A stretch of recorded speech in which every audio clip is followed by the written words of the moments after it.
Lat Dior Ngoné Latyr Diop, figure centrale de notre panthéon national. Ces hauts faits d'armes dans la résistance anticoloniale en ont fait un héros national du Sénégal. Le Damel du Cayor a tenu tête à la France coloniale durant plus d'un quart de siècle. Il a accompli cet exploit avec des moyens techniques et militaires relativement limités, dans un contexte d'offensive généralisée des puissances impériales européennes décidées à se partager l'Afrique, continent que le commerce atlantique de la traite des esclaves avait déjà durement éprouvé. Partout sur cette terre d'Afrique, ce monument commémoratif aurait pu trouver sa place, mais nulle part mieux qu'à Thiès, il ne pouvait être érigé. Il y fait l'écho à l'avenue éponyme du héros national déjà situé au cœur de son espace urbain. C'est bien à Thiès, à l'époque un village du Tchangin, toponyme aujourd'hui déformé en Diakhène, que le Damel à peine élu rassembla son armée en vue de restaurer la souveraineté du Kayor sur les provinces amputées du royaume par la colonie. Nombreux furent les combattants qui tombèrent au champ d'honneur en ce jour mémorable du mois de mai 1863. Ce fut là tout le début d'une carrière politique exceptionnelle de plus d'un quart de siècle de luttes acharnées menée par Lat Dior Diop pour la défense de la souveraineté de son pays. Le fin stratège qu'il fut était doublé d'un homme politique avisé. Son refus de transiger sur la souveraineté du Kayor l'a poussé à refuser la construction du chemin de fer par la colonie. Déchelé, où il rencontra son destin, relève plus des divisions de la classe politique du royaume que de la puissance de feu de l'armée coloniale. Il y est tombé, les armes à la main, faisant sienne la devise des pros: on nous tue, mais on ne nous déshonore pas. Mesdames, Messieurs, la cérémonie à laquelle nous assistons ce jour s'inscrit dans la longue tradition de célébration de ces héros de la lutte anticoloniale.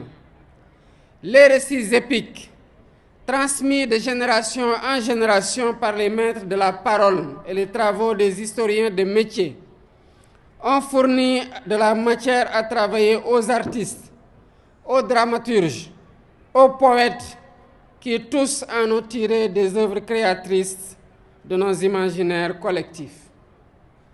À la suite du président Amadou Cissé Dia, qui a galvanisé la génération des indépendances avec son œuvre Les derniers jours de Lat Dior, suivi de la mort du Damel, Thierno Ba nous a invités à vivre une valeur cardinale portée par le Damel dans la pièce de théâtre intitulée Lat Dior, le chemin de l'honneur. Parce que nous sommes dans le Tchangin, aux portes du Kayor, nous ne pouvons pas manquer de saluer la mémoire d'un des valeureux fils du terroir, contemporain du Damel et dont les hauts faits d'armes de la lutte anticoloniale sont certes moins connus, mais n'en sont pas moins héroïques. Je veux nommer Kagne Faye, qui a défié l'ordre colonial en verrouillant les voies de passage des caravanes des traitants de l'arachide entre le Baol et la ville portuaire de Rufisque. On prit part à ces combats des hommes et des femmes de valeur attachés à préserver de l'intrusion coloniale les terroirs du Lékhar, du Djobas, du Palor, du Ndout et du Safi, aujourd'hui polarisés par la ville de Thiès. La recherche devra exhumer les traces historiques de ces luttes pour en célébrer les acteurs et magnifier leurs œuvres. Il ne fait aucun doute que le prestigieux Panthéon national continuera de s'enrichir de monuments, d'œuvres d'art et d'ouvrages littéraires célébrant les hommes et les femmes qui, à l'image de Lat Dior Ngoné Latyr Diop, ont marqué de leurs empreintes indélébiles les plus glorieuses pages de notre histoire. Faire nation, c'est en permanence immortaliser ces vies exemplaires, rappeler à notre jeunesse les valeurs dont elles furent l'incarnation. Mesdames et messieurs, c'est dans la diversité des mémoires des terroirs constitutifs de la nation sénégalaise, ouverte sur l'Afrique, que nous construirons un futur de dignité, de solidarité et de cohésion. L'occasion m'est ainsi donnée d'évoquer quelques-unes de ces vies du passé, comme la figure exemplaire du prince du Waalo, Sidia Ndaté Yalla, qui conduisit une insurrection violente contre la mainmise coloniale dans le pays de ses ancêtres. Il eut la clairvoyance d'appeler à une union de tous les États de la Sénégambie pour résister à l'intrusion coloniale. Quant au Jolof, il nous a donné le Bourba Albouri Seynabou Ndiaye, contemporain, allié et cousin du Damel du Kadior que nous célébrons ce matin. Pendant plus de 10 ans, le lion de Yang Yang a toujours répondu présent là où l'appelait le devoir. Ainsi, il prit part à la grande coalition que fut la Ligue Tidjane, aux côtés de Saher Matiba, l'héritier de l'Almami du RIP, de Mamadou Lamine Dramé du Bundu et d'Abdoul Bokar Khan, le grand électeur du Bosseya, émir du Fouta, pour opposer la plus vive résistance à la poussée impérialiste. L'occasion m'est également donnée de saluer ici la mémoire du premier sultan de Dosso, Maïdana Hamadou Seydou Djermakoy. Au cours de son magistère, il a érigé dans l'enceinte de la grande mosquée de Dosso une sépulture digne du fils du Jolof. Ce faisant, il a posé un acte digne de son précoce engagement panafricain qui fait écho à celui du roi du Jolof, mort en terre nigérienne. Ces deux destins, celui du Bourba Jolof et celui de Djermakoy, incarnent à suffisance les idéaux du panafricanisme qui doivent nous inspirer dans nos actions quotidiennes. C'est de ce Gabou que partirent 5 siècles auparavant les Guelwaars fondateurs des États du Sine Saloum. La symbiose qui s'est forgée alors entre ces migrants venus du Sud et les Lamans du pays Sérère a donné naissance à de fortes valeurs d'abnégation au travail, de droiture, d'humilité, de courage, de respect de la parole donnée et d'ancrage aux meilleures traditions ancestrales. Nous avons un bel exemple illustratif de ces valeurs avec le fameux témoignage en faveur de Cheikh Ahmadou Bamba, apporté par le Boursine Komandofène au péril de son pouvoir, voire de sa vie, pour éviter au Cheikh un second exil. Parti du Firdou, sous domination du même Gabou, inspiré par Cheikh Oumar Tall, Alpha Molo Baldé a libéré le Fouladou avec le drapeau de l'islam. Son fils et successeur Moussa Molo, pris en tenaille entre les rivalités conquérantes de la France, de l'Angleterre et du Portugal, leur a opposé une forte résistance en jouant sur leur rivalité. Quant à la Basse-Casamance, elle nous donne une leçon de longue résistance populaire contre l'intrusion coloniale. Village par village, les hommes et les femmes de cette région ont réussi à préserver l'intégrité de leur terroir jusqu'à la veille de la Grande Guerre. Aline Sitoé Diatta, la dame de Cabrousse, a repris le flambeau qui ne s'est jamais éteint.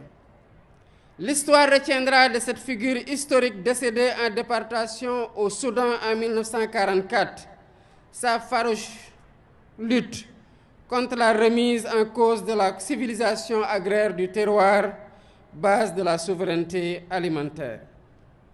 Des hommes nouveaux ont repris l'étendard de la lutte, à travers la formation de communautés religieuses adossées sur une spiritualité inaccessible aux armes du colonisateur. Ils ont fait échec à son projet d'aliénation culturelle, analysé comme le plus grand cancer, le plus grand danger porté par la colonisation. Cheikh Sadbou, Amadou Ngoné Ndak Seck, Cheikh Abdoulaye Niass, Cheikh Bou Kounta, Seydi El Hadji Malick Sy, Cheikh Ahmadou Bamba Mbacké, Limamou Laye Thiaw ont apporté une réponse efficace à la crise des sociétés sénégambiennes de la fin du XIXe siècle. Cette réponse trouva ses assises sur la production d'une alternative intellectuelle et religieuse au projet colonial. Ils ont ainsi réussi à préserver l'essentiel, c'est-à-dire la foi en Dieu, les valeurs cardinales du travail, de la droiture, de l'intégrité, nourries par les textes des penseurs soufis. Ils sont alors devenus les figures emblématiques de la résistance culturelle et non violente à la domination coloniale et le refuge de tous ceux qui, déboussolés par les turbulences politiques et sociales, cherchent refuge auprès d'un maître pour donner sens à leur vie. Cet héritage se perpétue de génération en génération dans les daras, appelés à entrer en symbiose avec l'école attendue de la réforme à venir du système éducatif sénégalais. Donner ce poids aux daras, c'est renouer avec la longue histoire du mouvement maraboutique, tel qu'il apparaît dans ces pages d'histoire. Sa plus grande victoire intersénégalaise est advenue au Fouta, avec la révolution Torodo de 1776, conduite par les deux grandes figures que sont Thierno Souleymane Baal et Abdoul Kadir Kane. Formés à Pire, à Koki, au Fouta Djalon, au Bundu et dans les Zaouïas de la Mauritanie, les révolutionnaires ne se sont pas enfermés dans leurs livres au contenu maîtrisé.